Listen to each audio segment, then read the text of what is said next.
La perspective d'un corridor maritime humanitaire entre Chypre et Gaza, c'est en tous les cas ce que souhaite la présidente de l'Union européenne, Ursula von der Leyen. Affamée et privée de soins médicaux, la population sur place est à bout de souffle.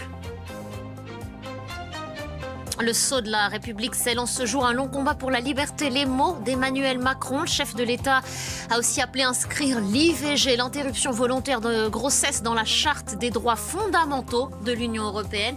Bibia Pavard est spécialiste de l'histoire des féminismes et maîtresse de conférence à l'université Paris-Panthéon-Assas. Elle est notre invitée dans le journal. Évidemment, nous sommes le 8 mars, l'occasion ce jour pour des millions de femmes dans le monde de réaffirmer leurs droits. Le chemin vers une égalité parfaite est encore loin, mais dans certains pays, vous le verrez, le combat est encore plus difficile à mener.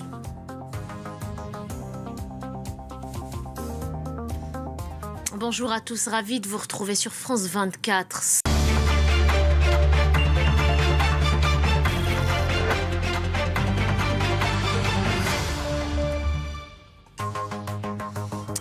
La perspective d'un corridor maritime humanitaire entre Chypre et Gaza, c'est en tous les cas ce que souhaite la présidente de l'Union européenne, Ursula von der Leyen.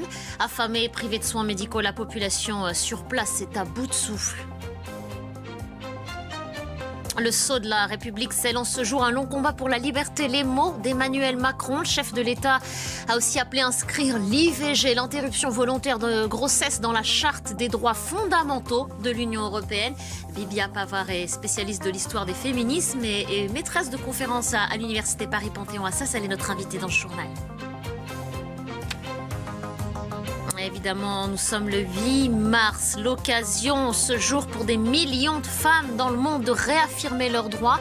Le chemin vers une égalité parfaite est encore loin, mais dans certains pays, vous le verrez, le combat est encore plus difficile à mener.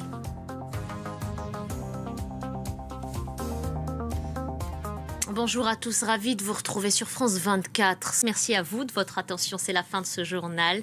On se retrouve dans quelques instants. Je vous propose d'ailleurs de nous quitter avec ces dernières images qui nous parviennent de la capitale française, où en cette journée du 8 mars, elles sont des milliers à avoir investi les rues de la capitale pour faire entendre leurs droits une nouvelle fois et se battre pour ces droits et ces libertés. On se quitte sur ces images, on se retrouvera un peu plus tard pour un nouveau journal sur France 24. À tout à l'heure.